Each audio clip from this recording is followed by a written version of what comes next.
Aloha and welcome to Koa Studio. On this video, I'm going to be making a bunch of daggers. So in Hawaiian, a dagger is Pahoe. I'm going to be making a few different styles. A couple of them traditional, a couple of them are just kind of my own fun interpretation. This first piece here is going to be a very traditional or Maui Pahoe. It's going to be entirely out of koa wood, so it's not going to have any other adornments on it. Very simplistic piece, but still very effective. This next one, this is going to be a little bit more of my own interpretation of a piece. It's going to use a swordfish bill, and then I'm going to have just a single-handed style knife or dagger. More for fun, less of a useful piece just because of how swordfish bills are. And then the next couple of pieces are going to be Marlin bills. Now the Marlin bills I still needed to prep, and so I went ahead and drilled them out, filled them with epoxy, and while I'm waiting for that to set, I'm going to go ahead and start cutting out the rest of the pieces. Now it did take a couple days to get the epoxy to really cure, and so I gave that time before I came back and shaped fit the joints between the Marlin bills and the koa wood. But in the meantime, I went ahead and worked on these first two pieces. That's the solid Pahoe and then the Marlin bill. The Marlin bill was already pretty solid. I didn't need to do any prep work on that.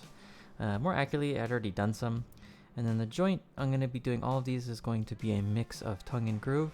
I'm just kind of, depending on the amount of material that's available, I'll either use the bill as the tongue or inverse and use it as the groove. But other than that, a lot of the processes are kind of the same. I'm just going to do them step at a time for each piece.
Now that I've got all of the pieces glued, I can go ahead and start shaping. The shaping for the two Marlin bills is pretty simple. It's just bringing it down to like a cylindrical shape. The shaping on the full style Pahoe, the traditional Maui style Pahoe, is mostly finished. So the last piece here is to shape this kind of custom design. There was actually a third dagger Pahoe that I totally forgot about. I glued it together, and because of where I put it, I didn't even see it till the end. So unfortunately, that's not in this video, but it's very similar to these other two Marlin tipped Pahoes, so it's not much of a difference. You didn't miss anything.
So it was at this point that I was needing to file down the inside of the guard.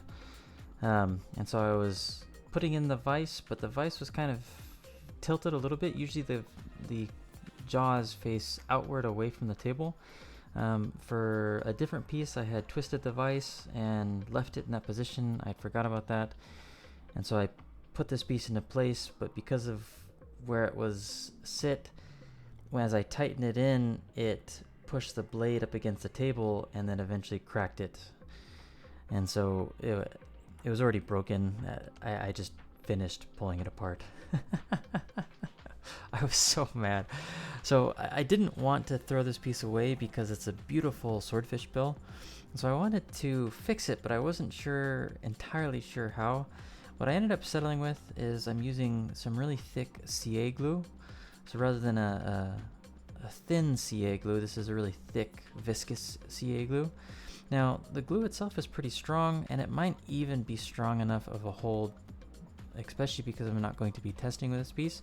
But I didn't like the idea of having that be the only connecting joint, and so you can see that kind of cross line of where that CA glue was.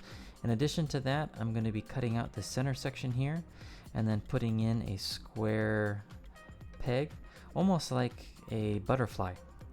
I thought about doing an actual butterfly, but cutting that out on the swordfish bill would be very difficult because the materials doesn't cut very clean, so I can't really use a chisel to clean it out. I kind of just have to use a mix between my Dremel and file. But the break is halfway in between this, and then I'm gonna use epoxy to glue that into place. And so I think this should add enough stability to both sides that this will make it actually a very stout connection. Again, I'm not going to be testing with this, but this will ensure that it's a very strong hold and it's at least not going to break when I finish sanding everything together. While it was sitting there drying, I went ahead and sanded down underneath the guard, and then from here is just finishing up the sanding on this and the other pieces.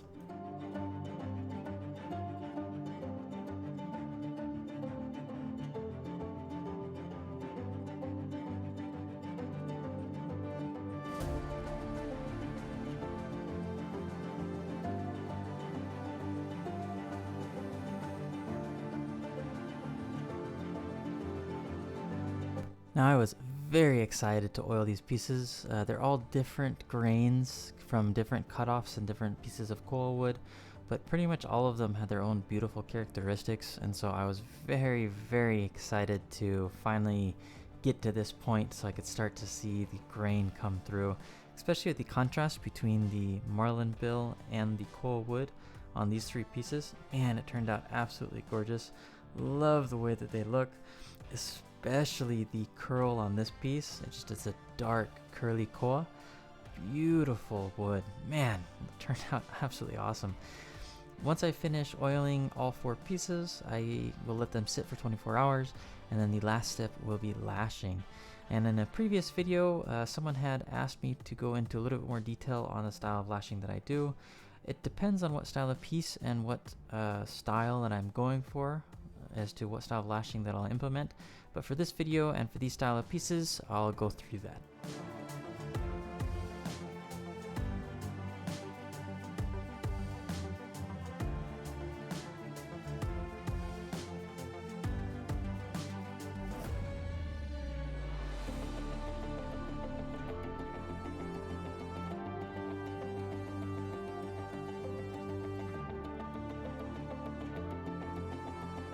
The style of lashing I'm going to do for all three of these will actually be the same. So the first step is I'm putting in a notch on the Marlin bill. The notch is to lock the lashing in place so it doesn't slide down the bill. Anytime you have a taper where it goes from thick to thin, you really have to put in a lash, otherwise as you tighten the lash it'll slide down. The next step is I'm putting in a loop that goes on one side, and I'm using just painter's tape to hold that loop into place, and then the tail I'm going to lock in with painter's tape on the other side, and then the remaining of the lashing I'm going to hold with my thumb up to that notch, and then I'm going to wrap this around itself right at the notch, and I'm pulling this as tight as I can using my thumb to hold that in place. Otherwise, when you go to pull it tight, it'll kind of unravel itself. This allows it to wrap over top of itself, and using friction, it locks itself into place. And then I'll usually wrap it 2 or 3 times, and then on the 3rd or 4th wrap, depending on the size and a few other variables, at that point I'll put in a single knot, just a regular crossover knot. What I try to make sure though is that the tail of the knot is facing outwards, going towards the remainder of the piece. That way as it lashes, it continues to lash around smoothly. It's not wrapping over itself too many times. And then I'll wrap it 4 or 5 times around, put in another single knot, 4 or 5 times around, put in another single knot, and I'll pretty much just follow that pattern all the way up the piece until I get to the end of where I'm wanting to wrap. For a piece like this, I'll be wrapping it all the way up to the end of where the marlin bill and the koa would meet. That way it hides that transition.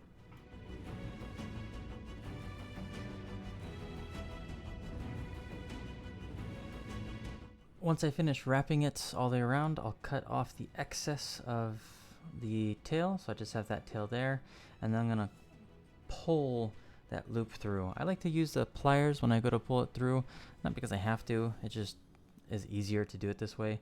I noticed it was a little bit tighter than I was expecting it to be, and that's because I still had the painter's tape on the bill. That was an accident.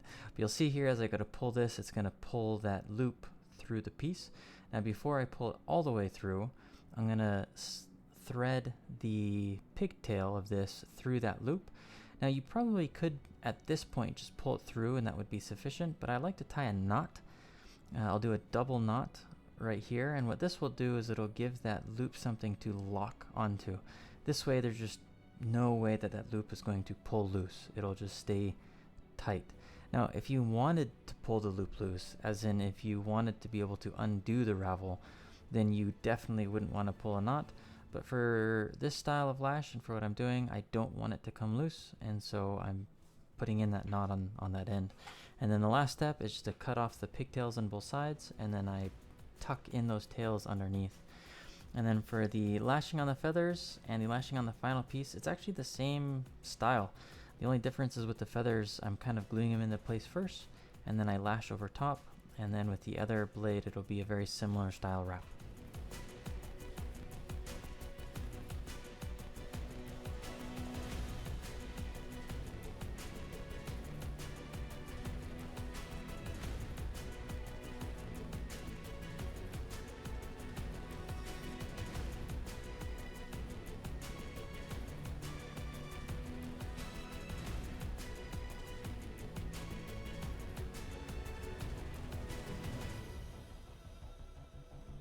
Well, here are the final pieces. I hope you enjoyed the video. I had a lot of fun on these. It's always fun making these style of pieces. They're a little bit more simple, but at the same time they look super awesome. The traditional style of Pahoe, the two on the right with the marlin bills and the one on the left, they're more of a thrusting style weapon, so you wouldn't use them really for slashing. It'd be more for strikes, single strike thrusting style strikes. This was a ton of fun. Let me know in the video or in the comments below if you liked the video, if you like the patchwork I did on the swordfish bill, if you'd like to see more of those. Mahalo Nui for everyone that tunes in, and I'll see you on the next video. Aloha.